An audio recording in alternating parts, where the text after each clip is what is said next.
Queridos amigos, estamos iniciando con la palabra de Dios en este jueves 4 de diciembre. Nos habla el profeta Isaías desde el capítulo 26, versículos 1 al 6. Aquel día se cantará este canto en la tierra de Judá. Tenemos una ciudad fuerte apuesto para salvarla, murallas y baluartes. Abran las puertas para que entre un pueblo justo que observa la lealtad. Su ánimo está firme y mantiene la paz porque confía en ti. Confíen siempre en el Señor, porque el Señor es la roca perpetua. Doblegó a los habitantes de la altura, a la ciudad elevada, la abatirá hasta el suelo, hasta tocar el polvo. La pisarán los pies del oprimido, los pasos de los pobres.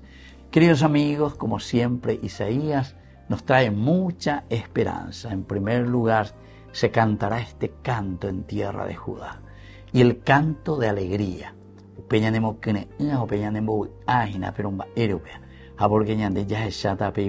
Tenemos una ciudad fuerte, apuesto para salvar las murallas y baluartes.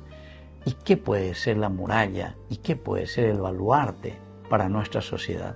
Y estos son los valores, queridos amigos, de la honestidad, del amor, de la caridad, de la solidaridad. Umiego y nada añade en la muralla baluarte.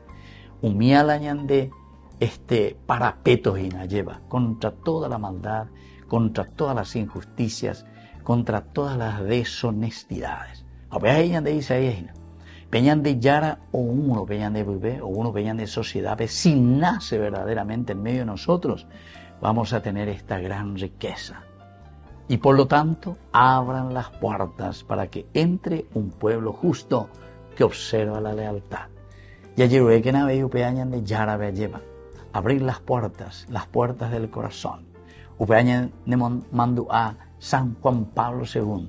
Abran las puertas al Redentor. Recordar estas palabras sabias, repitiendo la misma palabra de Dios a las de Isaías.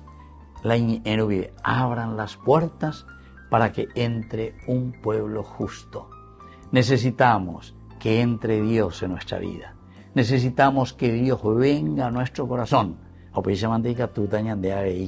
Ya observar la lealtad, tener ese ánimo firme para mantener la paz, porque confiamos en el Señor. Pidamos esta gracia y sobre todo confiando en el Señor para que el Señor siga siendo esta roca perpetua. Upeamante de solidez en nuestra vida cristiana y en la construcción del reino de Dios. Que la bendición de Dios descienda sobre todos ustedes, el Padre y el Hijo y el Espíritu Santo. Amén.